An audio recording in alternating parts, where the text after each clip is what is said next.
Heroes Forge, a Heroes of the Storm podcast.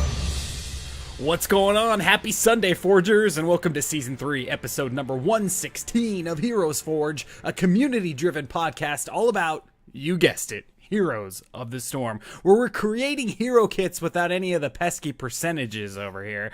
As always, this podcast is brought to you by our outstanding supporters on patreon.com/HeroesForge. My name is Jeff Reynolds, and I'm the host of the show, but I'm here with the co-host of the show, who happens to be more awesome than a puppy park. It's Kristen, Ashton. Now that is a great thing to hear. I've always striven to be as happy or happier than puppies. It's a life goal of mine. And speaking of, did you go to a puppy park recently? I hear Harrison's getting pretty big. Well, big-ish. Yeah, I did. We took Harrison to the puppy park the other day. For those of you out there that may not know, I got a puppy about, he's like 8 months old now. He's a golden retriever, and he is totally crazy dog, and he loves a puppy park.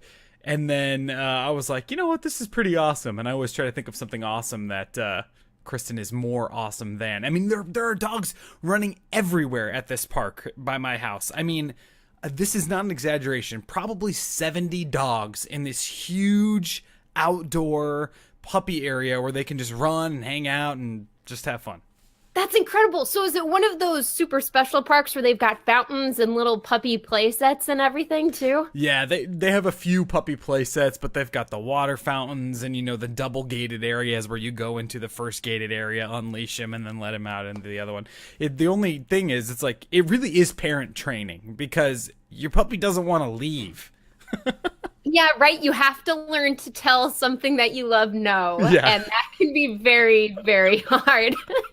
Oh, man, but it was a total blast. Let's get into some Heroes of the Storm news here, and let's talk about this first thing that I'm actually pretty stoked about. There was a Heroes of the Storm AMA on Reddit where the developers went on there and you could ask them any questions that you were thinking about, and they had a post up beforehand that you could, ask questions about what they were posting about. And one of the things that they really talked about was some quick matchmaking changes that are coming to Heroes of the Storm, and also some changes to placements. Ooh, so what are your favorite little tidbits from this? What are you most excited about with the quick match and then the placements? Well, the quick match is cool. I mean, basically what it boils down to from what I got from it was that they're going to focus more on team comp when it comes to quick matchmaking. So you're going to be waiting longer, but you're going to be having a better gaming experience because of it, because your team will have a better team comp in theory. My thoughts are rock and roll. I'll wait a few extra minutes to get this done. Yeah, I agree with that. My sister and brother-in-law play every week. And though fast, quick matches are nice, it's kind of depressing to get in really fast only to be paired against this level 1600 person who just laughs their way to the bank with our deaths. Yeah, and the other thing is, I don't think that it should be a common thing for people to go into a quick match game and say, ooh, it's nice to have a healer. Like, I find myself doing that a lot, like getting into the game and saying, oh, wow, I can do so much different stuff because I have a healer here. And I think that's really what they're aiming to mitigate, is something like that. So who knows? We'll see. That's the matchmaking improvements. And then they're saying stuff with placements here, saying that depending on how you play during your time in a season will determine how many placements you actually have to do. It could be as low as one placement moving into the next season. This couldn't have been released soon enough. I don't like 10 games to get placed. Just give me 3. Yeah. 3 games. I don't care. Just 3. Because you can do that in a single sit-down session and then get back to your life. You've placed, you're done, you're good. Yeah, it is daunting, huh? 10 games. I mean, I haven't even done my placements for this season in solo queue. I've done them in Team League because I play with my friends, but I haven't had the time to go in there and do them on my own, which is kind of funny considering how much I actually play this game.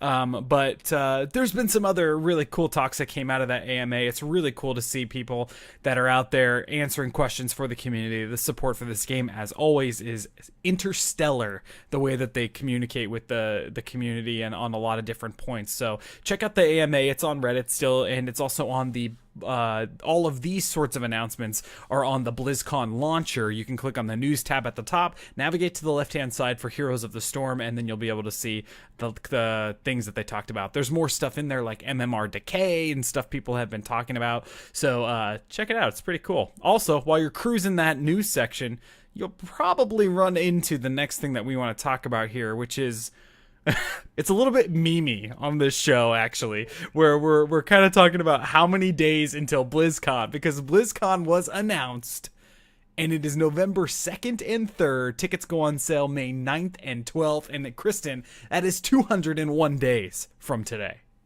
Can't be sooner. I am so excited for this year.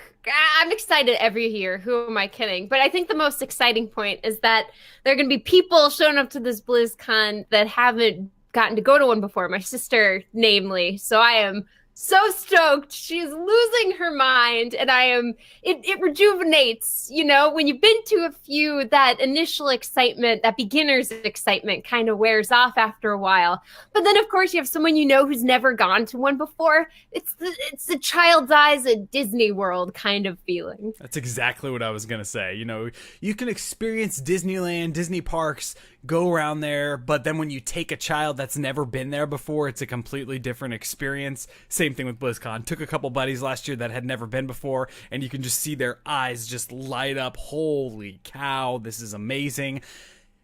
If you're out there debating whether you should go or not, do it. The community there is awesome. You can talk to people that have the similar interests in you, sit in an auditorium of, 30,000 people or whatever that are all passionate about the same thing that you are, and you've got time to save up to make it happen. Make sure you check out the BlizzCon website, blizzcon.com, for more information. And again, tickets go on sale May 9th and 12th. Check it out. Specific times too, and they go pretty quick, like in 15 seconds. So make sure that you're trolling that site and try to get some tickets in there. Another thing that you might find on that news tab is that the Hearthstone expansion launched, the Witchwood expansion. There's a lot of different characters in there that aren't necessarily from World of Warcraft, which is exciting for this show.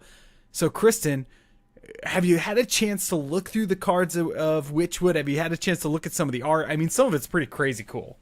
Oh, totally. I love spooky woods and horror and everything. And I love the fact that they brought the Jabberwocky into Hearthstone. They went, with this crazy classic monsters and vampires and everything. And the Jabberwocky fit. It's cool. But of all of them, I like this Chameleos dude. His art is beautiful. And then every turn that you have this little colorful chameleon in your hand, you transform it into a card your opponent is holding. And could you imagine if that was in Heroes, like every minute or so your abilities change to mimic that of one of the enemy heroes? Oh, I smell a forge coming on. That is so cool. That is such a great idea. Chameleos is awesome, and if you craft the golden version of that card, he actually changes colors while he's in your hand, or while the card is there. So it's a really, really neat card. There's some really cool stuff in there. It's themed after, the Worgen, scary witches and in the wood and all that kind of stuff, which is probably why they called it Witchwood. Yeah, great titles there, Blizzard. I love it. I really love it. All right, cool. Check it out. That's enough of all this stuff. Let's get into it, and let's forge. Let's forge.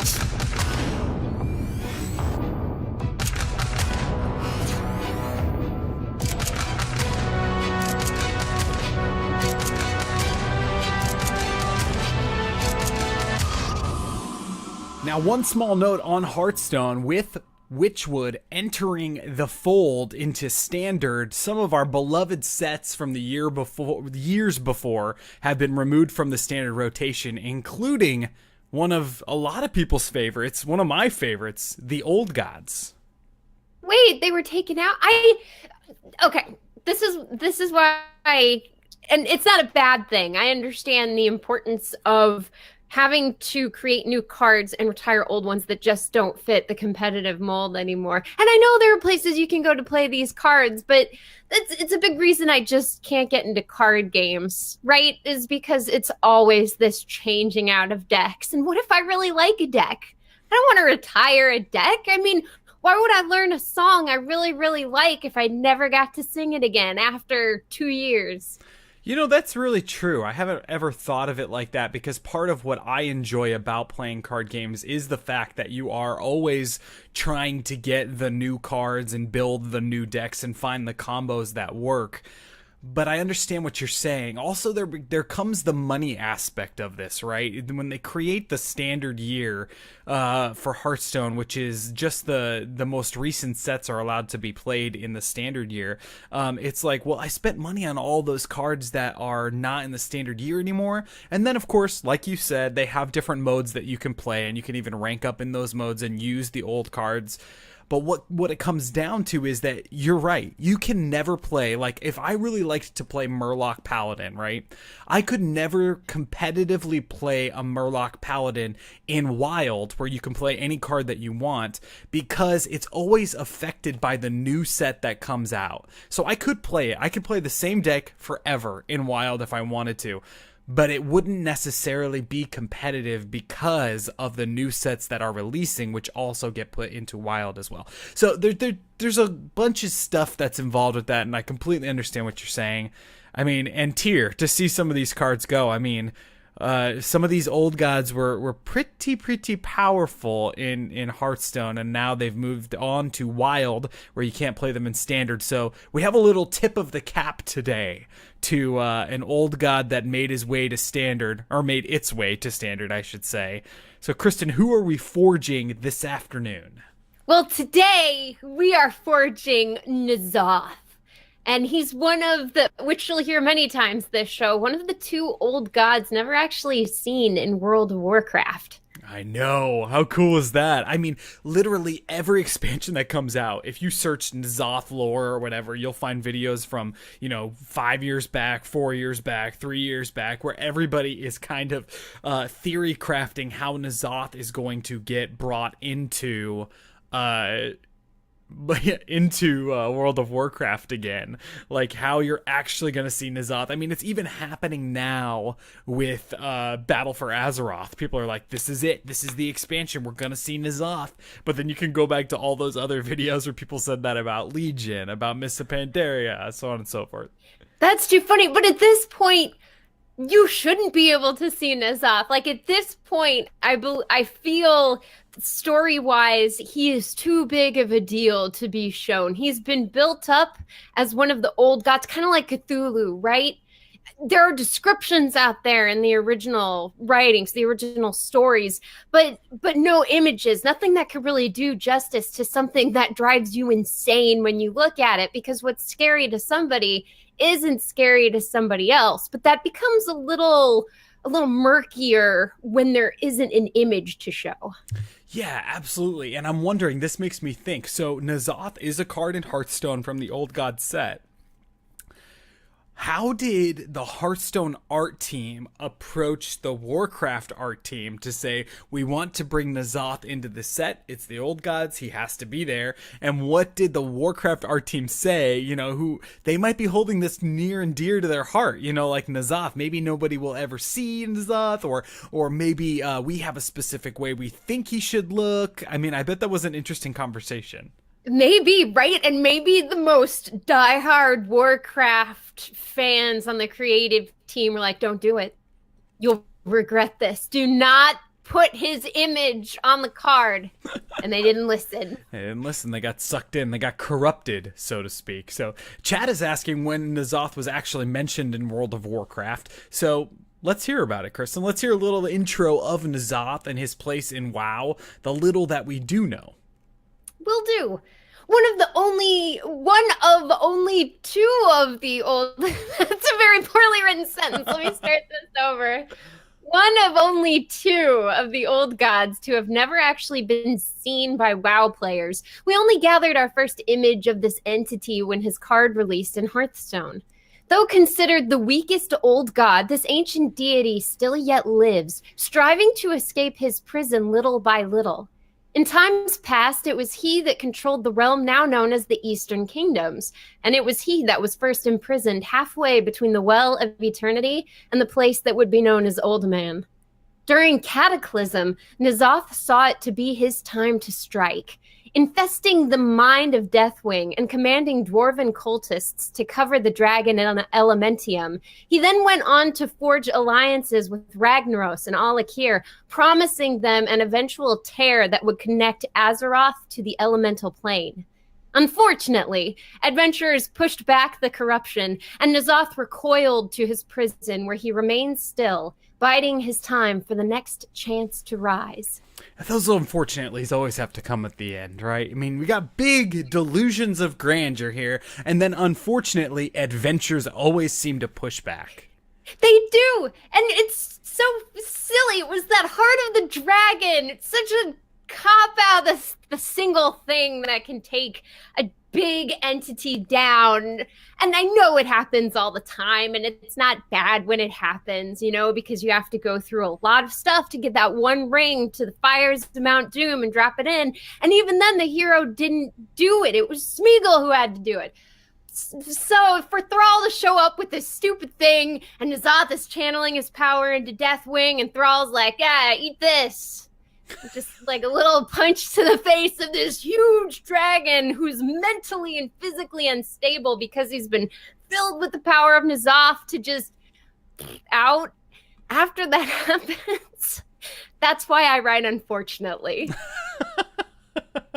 I love it. No, it's true though. I mean, this story is great. And, there are these whispers of the old gods that are, whispering around Azeroth, constantly talking about these old gods. And one of them they talk about is N'Zoth, and his place in what will be the future of Warcraft lore is so unknown, and it's so coveted. People want to know what the heck is going on with this. I mean, related to what we talked about last week with the Naga and the whole, it is really cool stuff. Make sure you check out any of the WoW wiki pages for more info on N'Zoth, because it's really cool to dive down the rabbit hole that is the old gods and find out, how Azeroth came to be and the old gods and all that stuff that goes along with it. But if we were to bring N'Zoth into Heroes of the Storm, it would be a total crap show. It would be something really cool. There's a lot of weird, cool stuff and a lot of weird, cool ideas that you could come up with a character like a god, like N'Zoth in Heroes of the Storm. So let's get to it. Let's start with Kristen's kit today, and let's start with role classification. What role do you think N'Zoth would play in the Nexus if he ported over there? I'm going with specialist because of how I had to build him with his trait, which I'm calling the unseen. So ignoring the Hearthstone card that exists, N'Zoth has never been seen by adventurers. To keep with this, N'Zoth's presence is felt, but his body is never revealed because it's locked deep away within the core of the Nexus. Instead of being a body on the field, he watches from his lair, aiding his teammates in their victory. Nice. So you're saying in this specific, we will never see him on the battlefield. So does that mean that we cannot kill N'Zoth? There is no opportunity to kill him?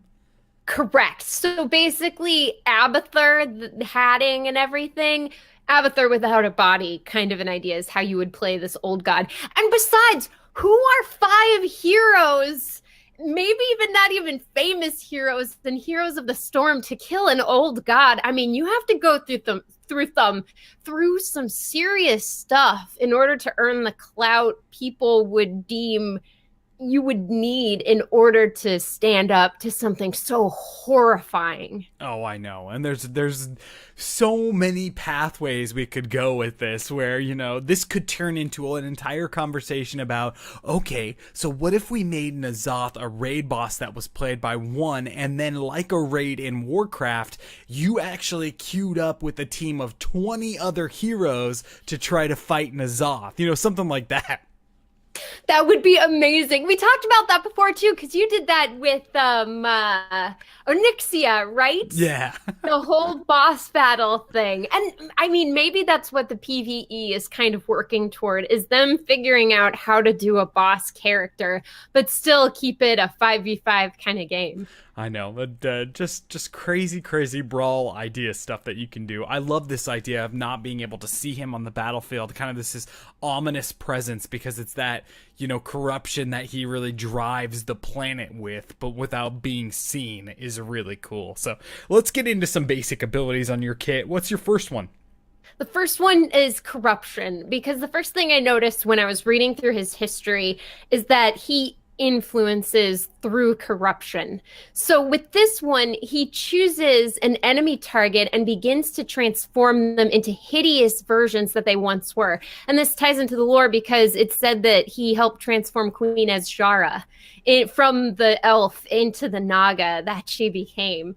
So horrified at their own bodies betraying them, the target that he's chosen begins dealing less and less damage while they begin to suffer more and more damage. Oh, nice. So this is doubling up here. You're dealing damage to them and debuffing them as this is happening to you. So, wow. Okay, first thing I want to talk about, which is the lesser of the importance of the two things I want to talk about. What does this look like? I mean, are you seeing, say you're Vala, right, and you're becoming corrupted. What does this look like?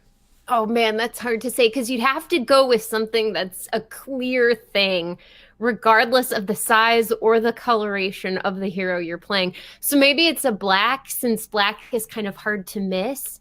Maybe it's as simple as putting something over their head and they begin to get these gross veins that start popping out all over their body. Yeah, I love that. That's a great idea. Like, give them some sort of indicator like we see, Butcher's Brand, Zul'jin's Axe, that kind of stuff. That's fine. But don't limit it to, because I still love your idea about seeing like the veins or maybe even like the purple corruption grossness coming in.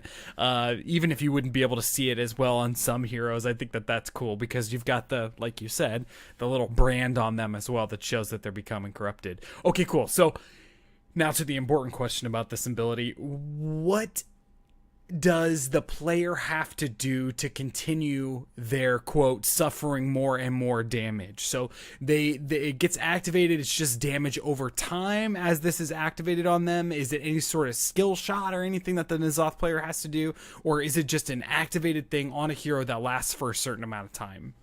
Oh, so for this, so I was thinking it's the damage they take. So if they take damage, it's amplified more and more the longer this brand is on them. So of course the brand only lasts a certain amount of time. It's not infinite, but they are marked. Hell yeah. This is great.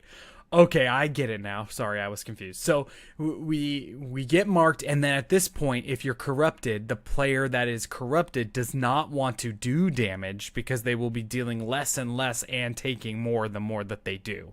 Exactly. And of course, not just basic attacks, but abilities do less damage too. I mean, you aren't just they're horrified at what is happening to them. That's great. Wow, great idea. Okay, cool. Second basic ability. Let's hear it. Second one is Dark Energy. N'Zoth infuses a friendly target with his own power, making them immensely powerful, but ultimately unstable. So kind of like what happened with Deathwing.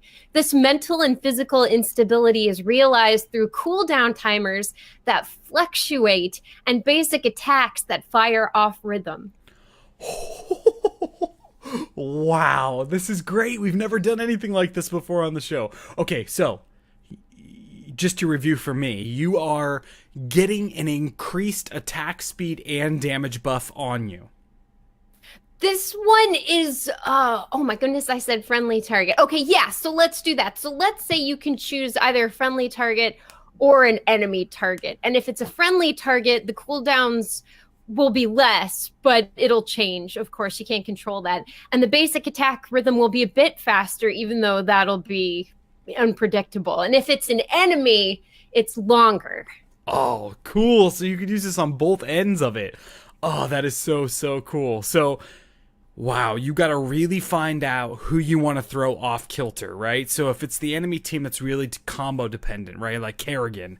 Oh, Kerrigan would be an awesome target for this. You put it on Kerrigan, she wouldn't be able to hit her combos because everything's kind of just shifting all over the place as she's trying to do stuff.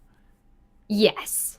Very cool. And then on the other end of it, if you want to help one of your friendlies, get this damage increase buff, you have to choose the correct one that maybe isn't combo dependent. Maybe it's somebody out there that's, just swinging away and it doesn't really matter what goes on. That's bravo. Great idea. All right, let's hear the next basic ability.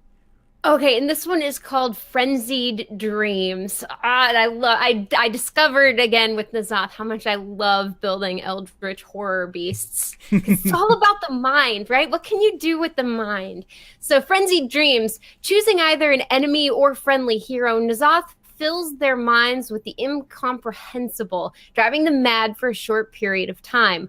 While under this effect, they gain a speed boost and run in the direction demanded by N'Zoth. Wow, so they're not only just running away, but they're running away faster than they normally would. Exactly, and maybe they're not running away, right? Maybe you've corrupted that stupid Tracer, and now she's stuck with these frenzied dreams running right into your team. Oh, that's a great idea. I love it. And then with no time to rewind, hopefully. So this is a targeted fear with an increased speed. Exactly. So you can use it as an escape, you can use it as an engage, you can use it as a disengage, because maybe one of your teammates just doesn't know how to hold back, and so you reposition him. Oh, great. This is really, really great. Really great idea. Okay, let's get into some heroics to go along with all this. What's your first heroic ability? Okay, the first one is Deathwing. Oh, because yeah. I didn't know this until I read the summary that N'Zoth was such a big player in Cataclysm. So with Deathwing, he's imbued with terrible power from the old god. Deathwing is summoned to the field. While he can't be seen, his shadow can. It flies in 3 times, raining down hellfire in 3 straight lines of N'Zoth's choosing. Enemies hit by this light on fire and remain so for a few seconds, following them leaving the area of the fire trail. Oh, cool. Okay, so talk to me a little bit about logistics when it comes to this one. So, is Deathwing gonna fly over 3 times, and each time N'Zoth chooses where he wants the lanes to be, kind of like a Ragnaros meteor? And if so, how much time does N'Zoth have in between those flyovers to make that decision, or is it just happens each time he makes the decision? He could wait, choose the direction, Deathwing flies over, wait, choose the direction, or is it like he flies, hurry, pick your direction, he flies, hurry, he flies? Oh, isn't that the flavor text? So I would imagine with the first one, you'd want to do stacks, right? And maybe within those stacks, you have to use all 3 within a set number of time. However, you don't have to do them one after the other. You can take your time within, let's say, 30 seconds to get these out. Both are really cool, though, but I think I like that first one where you get those stacks and you can play around with the timing. Yeah, it's great. I think it's cool like that because you really are in charge. If it has an in charge feeling rather than kind of flying by the seat of Deathwing's pants. Exactly. And nobody wants to fly by Deathwing's pants. No, dragons don't wear pants, so the fact that he even is wearing pants in this situation, which you wouldn't be able to tell because he's flying above the battlefield, is weird already. Right, but maybe with the silhouette, there's like a little belt flapping off. And also, this begs an important question I've seen online. So if Deathwing has to wear pants, does he wear human pants with 2 legs? Or does he wear pants that cover his belly with 4 legs? Wait a second. You've seen this question online, like for real? Yeah. Somebody drew this cute little lizard, and it asks, how would you put pants on this lizard? And I asked Kyle one night, and before I even finished the 4-leg pants question, he goes, no, Kristen, the 2 pants. The 2 pants. Yeah, this is great combo. I think I would give him the 2-leg pants, just because I think of it more in a T-Rex kind of fashion. You know, the front ones are arms. Yeah, I totally agree there. All right, before we get too off topic, let's talk about your second heroic. What's this one called? All right, this one is called The Black Empire. A dream long held by N'Zoth, he is finally able to bring to the world a taste of his Black Empire. In a pulse that expands rapidly outward from a point of N'Zoth's choosing. So like Pirates of the Caribbean, the coin drops in the water and there's that boo. Love that. So with that, but across the land of the Nexus, every minion and merc that died this game are summoned to the field at that point and begin to push down the nearest lane. Oh, yes. That is so cool. And imagine you could talent into it to res heroes or a hero that died in that area.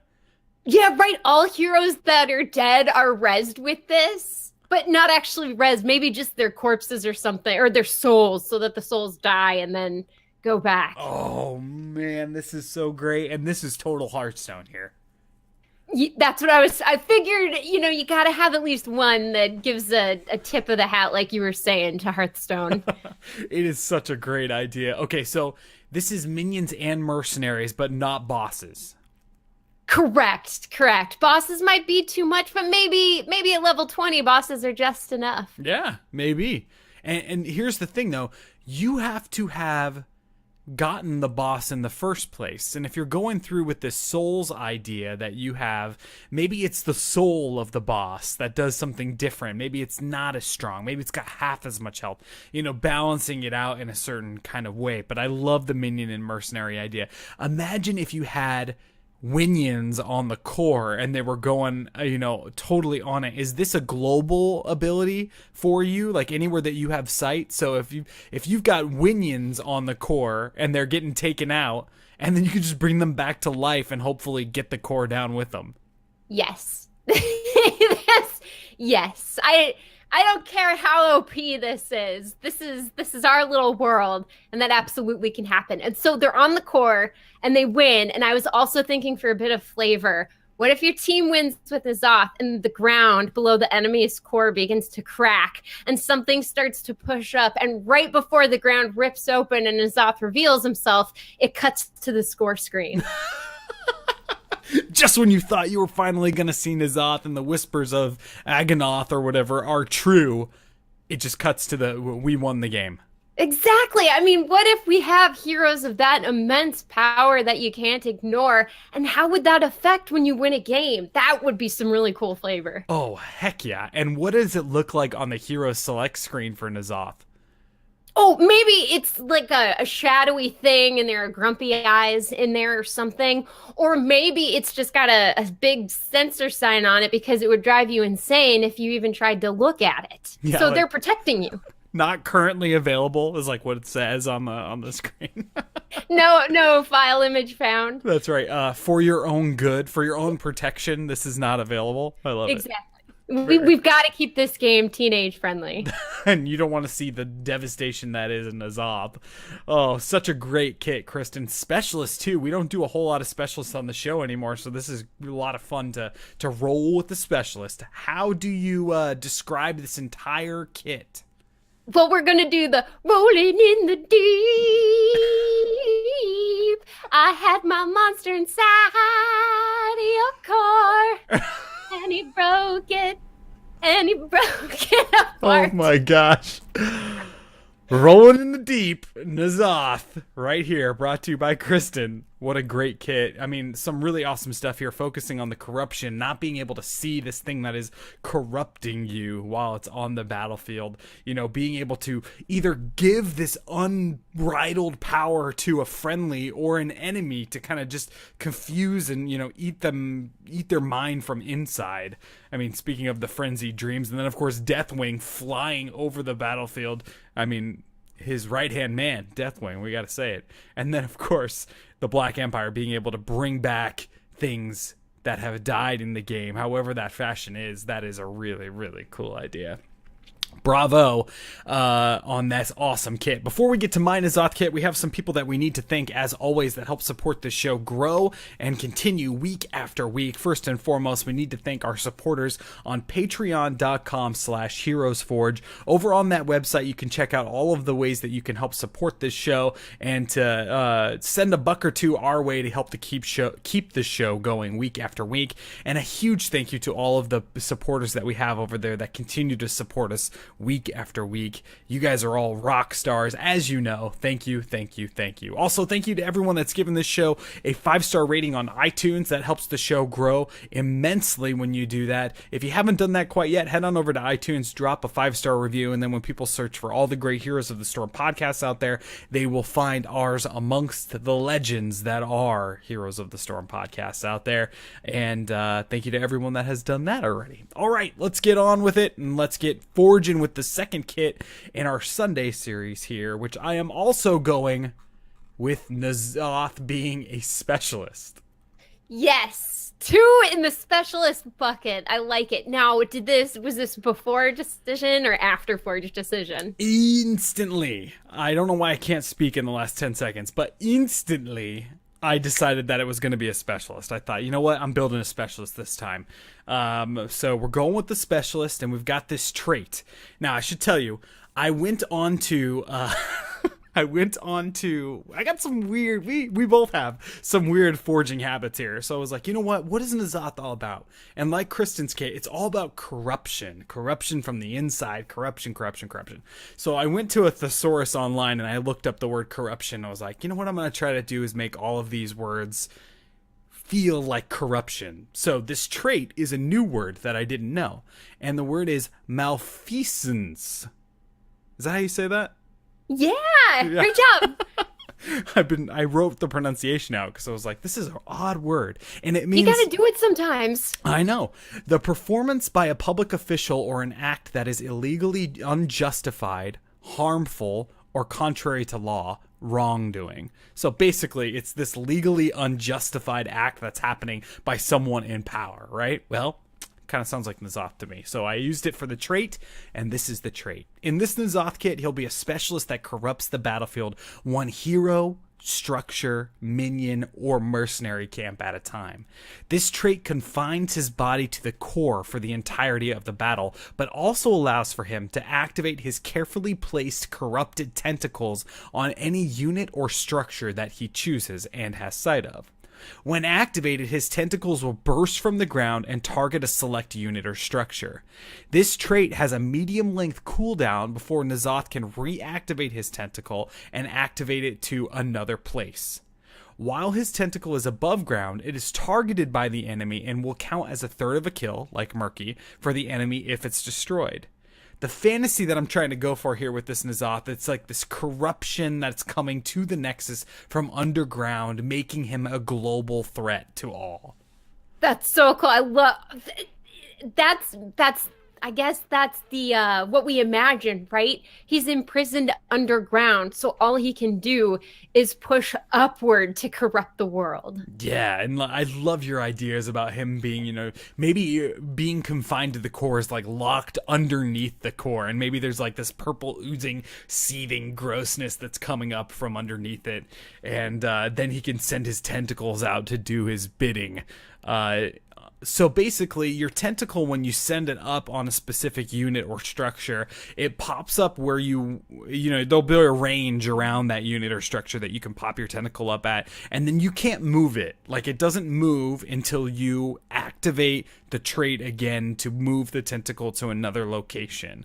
So you're vulnerable in a lot of ways because someone could just come up and start wailing on you, and then if you get taken out, then that's a third of a kill, like a Murky kill. So that's the build out for something like this, and it's all kind of solidified with some of these basics. So the first one is called misrepresentation. So N'Zoth's active tentacle will empower a friendly unit or structure. When activated, the tentacle will begin to buff the selected unit with a damage dealing buff that will last for a small amount of time or until the unit exits the range of the tentacle. Again, this can be used on all friendly units or structures. So this is where it comes into placement of this tentacle, right? Oh, yeah, sorry. I thought you were going on to explain something, and I was listening very rapidly. I was very into it. Yeah, so, okay, cool. So I thought maybe with the corruption it was going to come up in damage, but you're thinking you put it on something, and that's when you activate the abilities to make it do what you want.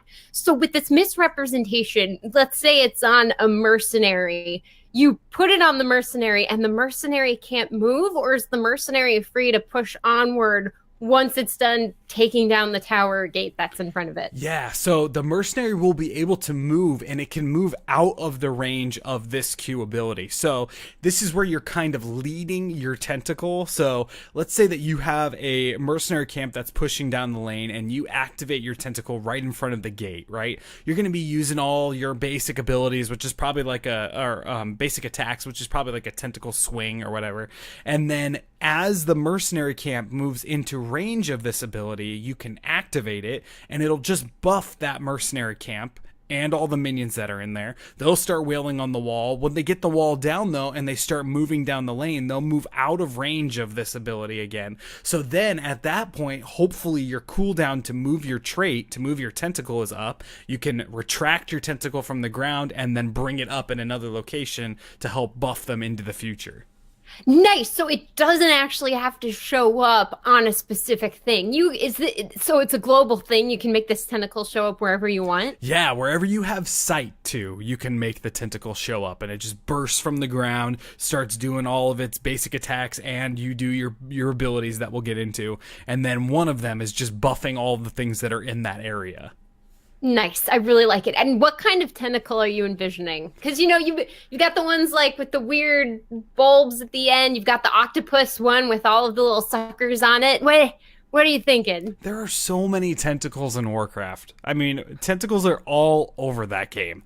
I mean, it's all over that game. And there are different kinds and everything. And of course, we've seen some art of N'Zoth from Hearthstone, so I'm going with what that looks like, and they're basically these octopus tentacles or squid-looking suction cups on the bottom of the tentacle, but then on the other side they almost have like an armor scaling that looks like really strong looking. I like that feel, so that's what I'm gonna go for with the N'Zoth tentacle look. That's beautiful. And it looks like they could cut you. So how much damage do you think these things are going to be able to do on their own? I mean, we're living in a specialist range here, right? So not a whole lot. I mean, maybe more than normal because you're hindered. You're really hindered at the fact that people can just not be in range of you and you're not going to be able to move to them. So, yeah, maybe more than our normal specialist feel, but not much. And it really builds out to these other basics. So the second one is called nepotism. So with nepotism, it allows N'Zoth to activate it allows his active tentacle to grab and wrap a unit or structure. When wrapped, N'Zoth will begin to smash and corrupt the unit or structure from within. The unit is stunned and unable to attack during this ability, so if it's a structure, it's like a Sylvanas, it won't be able to attack.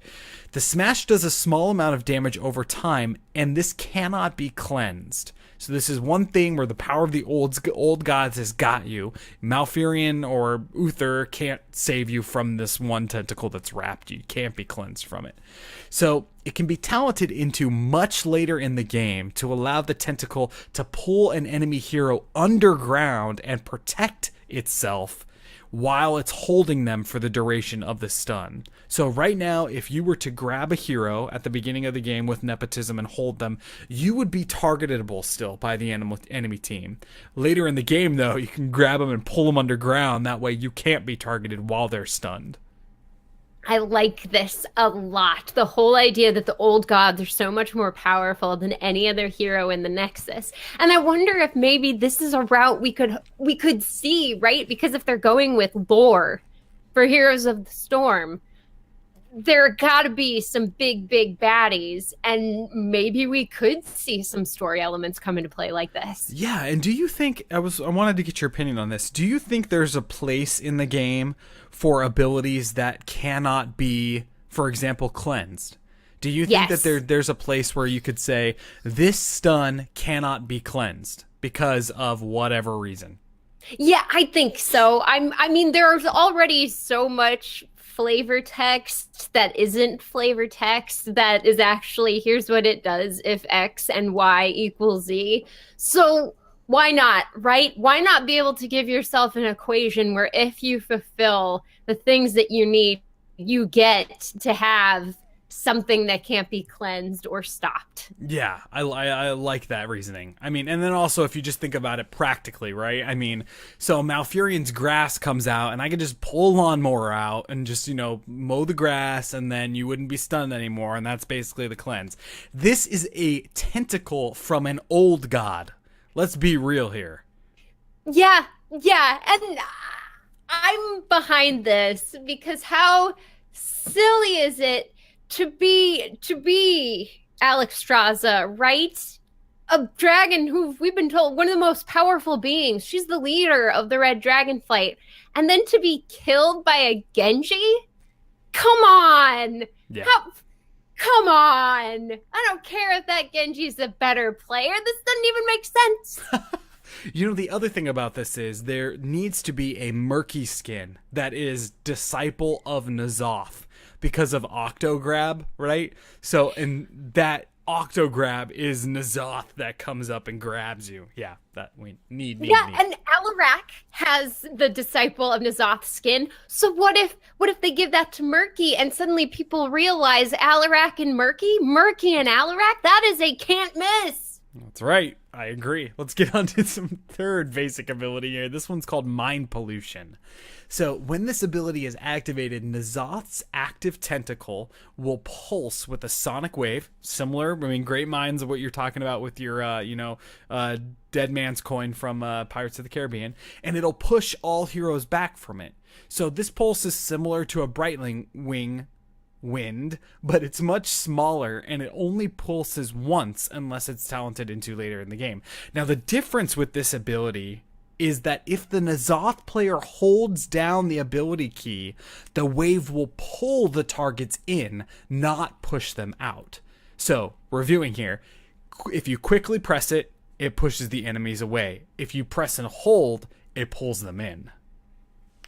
So here we're going into Piano Hero, but Heroes of the Storm style, right? I don't think there's anything like that. I mean, you can hold a button down to shoot out abilities that have stacks, but to change how the ability works on the enemies, that is cool. Yeah, I mean, would this work? Who knows? I mean, quick cast is an issue and all that sort of stuff, but maybe you just have to turn it off. Yeah, right. Or maybe it's the cast on release so that it can calculate the number of seconds you've held the button down. Yeah, it seems kind of like a logistical nightmare, right? Like a programming nightmare to try to come up with something like this. But I think this is a cool way to do different stuff, to give your hero the ability to have 8 abilities instead of 4. Like, there could be an entire hero that is dedicated to if I hold down Q or if I press Q. If I hold down W or I press it. Yeah, definitely. And I know with Dota 2, at least, there's a hero that his abilities change based on how your Q, W, E, the order in which those letters are pressed. So I think it's definitely within the realm to think that that could happen and the doors of potential that could open with it. Oh, that is cool about Dota. I didn't know that. Wow, that's a mind trip if I ever heard one. I mean, imagine what you'd have to memorize to do that. All right, if I hit Q first, then my E turns to this, and then, oh man, that's crazy. So that's my idea for his kind of escape, where normally those sorts of abilities live on E, but you can also use it to pull people in if you need to from your tentacle, because you don't want to lose a third of a hero like Murky. Heroics, the first one is called Degradation. When activated, N'Zoth will pulse with a corrupted wave from his active tentacle. All enemy heroes that are in the area will have their health pool decreased by a percentage for a small amount of time. Note that this does not do any damage to the enemy. It just reduces their overall HP that they have for a short amount of time. It would be perfect to combo with a big damage dealing heroic, but be careful. Enemy healing is not reduced in any fashion. So they get healed up real quick because they have less health to heal. Oh, what a balancing trick. But I love the lore combo, right? Because you get Ragnaros in there with Sulfurous Smash. Buddies are back together. Old God buddies in there, and just... I don't know if this is a thing. Like, as I'm reading it right now, I'm like, okay, this could be a thing. It would probably be really powerful. Maybe you would only be able to target one person with it because you don't want to drop like a starfall or an earthquake on something and then just have all the enemy teams have, 50% of their normal health points available to them. You don't? I mean if you're an old god, you do. I mean, ain't nobody got time to deal with these full health bars. No, not at all. Especially if there's a Cho'Gall or a Chen or or a Blaze, heaven forbid. You need to get those guys down and down fast. Absolutely. So that's degradation. My second heroic is called skimming, like skimming off the top. So I like this. You might not like it. Here it is. N'Zoth sends a powerful sea wave down a selected lane, similar to Ragnaros' lava wave. But instead of dealing damage, this wave sweeps up all units that are in the lane and pushes them for the duration of the lane back to the enemy's core. This includes minions, mercenaries, and the enemy heroes that happen to get swept up in this corrupted wave. Oh, dude, is there any way to get out of this if you're an enemy hero? Yeah, the same way you don't fall into a Ragnaros lava wave, don't step in it. But say your toe's in it. I don't know how it pathing, so it catches you. I clicked on the mini map. I don't get it. This pathing's so bad. You get touched by, and that's it. You're pushed back. Unlike lava wave, where you can run out of it even if you've taken damage. Yeah, you're pushed. You're gone. You're in the undertow. You are gone. GG. See, my thought with this is a couple of things. Speaking it out loud, it sounds really OP. Like, holy cow, you can take, if the whole enemy team was there, you could take them entirely gone. Like, how are we going to capture map objectives and stuff like that? In a lane, there are never map objectives. I mean, I shouldn't say never. You can drop a nuke, you can do whatever inside of a lane, but mostly that stuff doesn't live in lane. So if the enemy team is really smart, and maybe this is on a long, mosh pit cooldown here, I think it wouldn't be too overpowered to do that. I mean, it's basically an untargetable Stukov arm, but the take, because you can't untarget it, is that it's going to get everybody that gets in there. Yeah, and I mean, as we've seen with their balance, I'm beginning to think that nothing is OP so long as it's balanced with either cooldown or the damage it does. Yeah, but man, if you got all 5 of them in this thing and they're all rolling back, well, here you go. Combo it with a Ragnaros lava wave, and then do them at the same time so that as they're getting swept back, they're also taking all of that Ragnaros lava damage. I mean, this is just Shudderwalk in Heroes. That's so cool. And I love my favorite part about your kit is how well it works with Ragnaros. It works so well with this guy. And Rag is so cool. And he takes over buildings, and then you can have a tentacle on a structure next to him corrupting it. That's it. That's amazing. Oh, here you go. Combo a 10. Yeah. While Ragnaros is in the building, he becomes corrupted Ragnaros. And he, the skin changes and everything. Doesn't do anything different, but he just looks cooler. Yeah, and I love the fact you can both combo the same building. You don't have to take turns. Yes. And then it affects each other. Oh, and that, I think we've talked about this before, but heroes in lore who work better together than other heroes. That's a pretty fun way to imagine how things could be. Oh, for sure. I want stuff like that for sure. That is something we've talked about at length.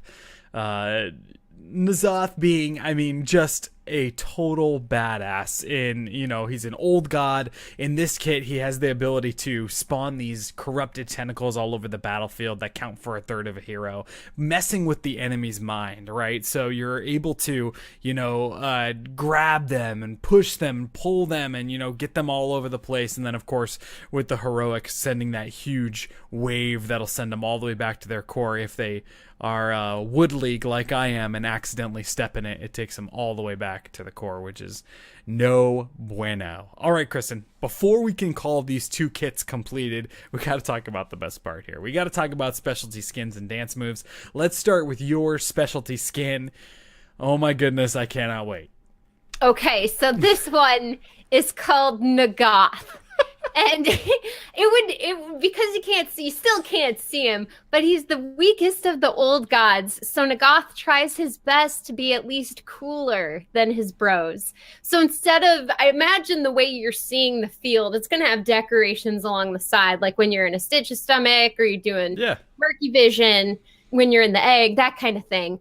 So instead of old god decorations, you have teenage angst all over. So maybe you're looking through his locker. So maybe there's some band posters. Maybe there's a picture of the cute girl he really likes, but wouldn't love him because of the deep Queen pain Ashara. he has. Yeah. I'm with you. Exactly. Queen Ashara. And in the end, he's just a big softie that dreams of finding love one day. Does it consistently play Dashboard Confessional? Oh, yes. My Chemical Romance. I mean, but what are the bands nowadays? I don't maybe really there's know. some Marilyn Manson thrown in. Yeah, I guess that's goth. I was thinking more emo, right? So maybe that's a skin variant. Yeah, right. Emo, goth, prep. It's a whole high school lineup, Depressed. depending on. Depressed. I dig it. I really dig it. That's really funny. My skin idea here, let me scroll up. It is inflatable air dancer tentacles. So, you know those air dancers you see at the gas station or, Yes. go buy a new car? Nazath his tentacles will be those inflatable air dancers. And also, at the core, it turns it into an inflatable bounce house. Oh my goodness. And I'm all on board with this because what if your teammates get to bounce inside of the bounce house before going out to fight? Oh my gosh, we need it. Yes. Yes. And if the enemy wins, they get a few seconds to jump in the bounce house themselves to feel the power of the old god. And then the bounce house collapses on them and suffocates them all, and then they lose. And you anyway. win. Your team wins. GG. That's right. Now, my dance move is Squidward's Tentacle Dance, which you can find on YouTube. A link in the show notes there. And basically, what it is somebody took the time to take some SpongeBob SquarePants animations and put it to dubstep. So, yeah, that's what happens when you search for Tentacle Dance on YouTube. That's beautiful. It's perfect. And we all know Squidward's definitely part of that. So would you want it set to dubstep or would you just want it to be super artistic like Squidward would want it? I'm going with Squidward on this one. Yeah, I'm thinking they've got to be, friends, Nazoth and Squidward, right? Just hanging out in the Bikini Bottom. Exactly. They think they're the best thing since sliced bread, but really, nobody really likes them because they're just grumpy all the time.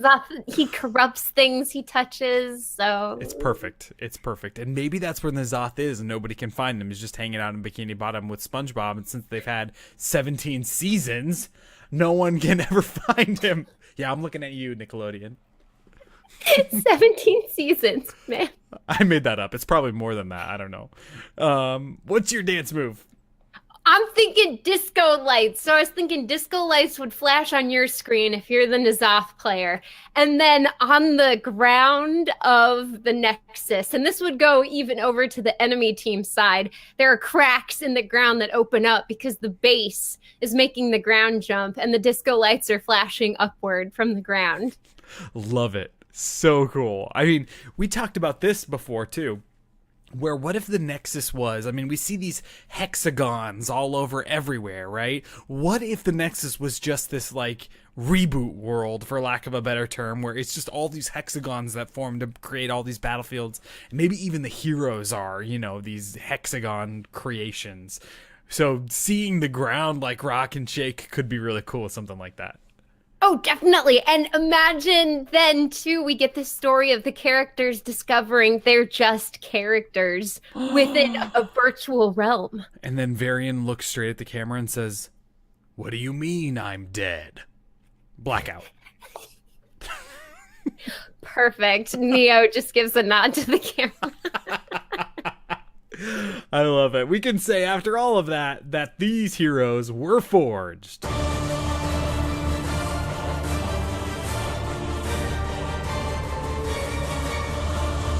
HeroesForge. You know, ever since our soapbox about being able to give healers the power to heal themselves, I feel like I've, in my mind, tried to fill that gap. And I think last week we talked about some good ideas, but I think maybe that gap in my mind now is the fact that there are no Hearthstone heroes in Heroes of the Storm. And that bothers me. Oh, so that's the next crusade your paladin is headed onward toward? Yes, and if you'd like to buy a tabard for this crusade, you can head on over to our website. No, I'm kidding.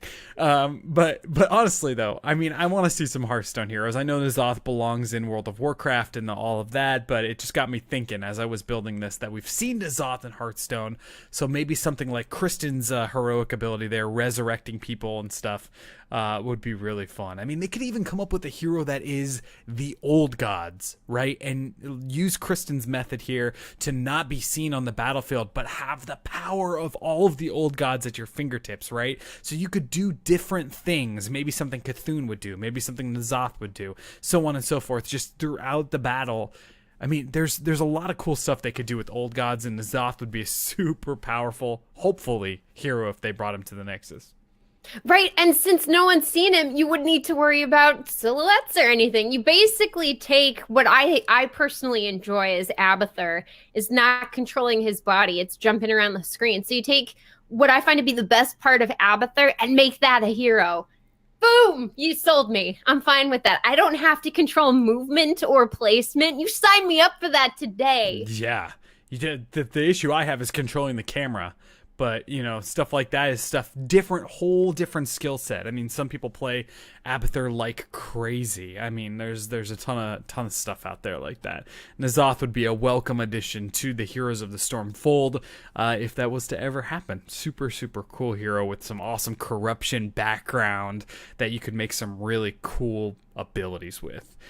All right, Kristen, but before we call the show, where can people find all the awesome stuff that you're doing on the interwebs? You can find me at _Kristen Ashton_ at Twitter, Twitch, YouTube, and Instagram. Still working on Deus Ex. Still working on Deus Ex. We're punching through Human Revolution. We read about Area 51 in a text, and someone mentioned something being illuminating, so I'm pretty sure that's hashtag Illuminati confirmed, but we'll see. We'll see.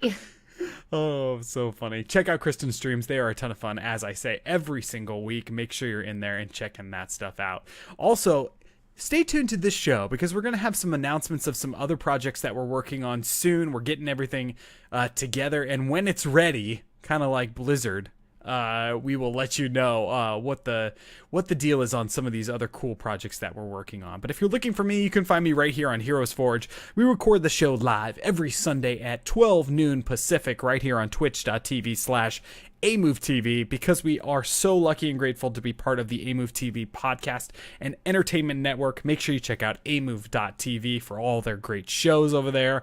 I mean, honestly, just some really, really great stuff, especially if you're following along with any of the news of these Blizzard shows.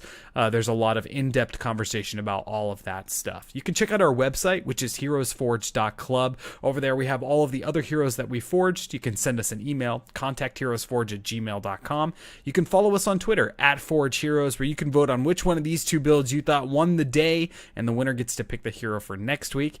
Also, a huge thank you again to all of our supporters on patreon.com/HeroesForge. And for everyone that has given us a 5-star review on iTunes, all of you are rock stars. And a thank you, as always, to everybody hanging out in chat. The conversations are always off the charts.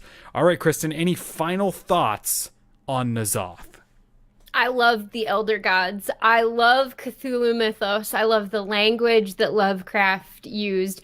And I am all for bringing that stuff into the Nexus, regardless if it's N'Zoth or not.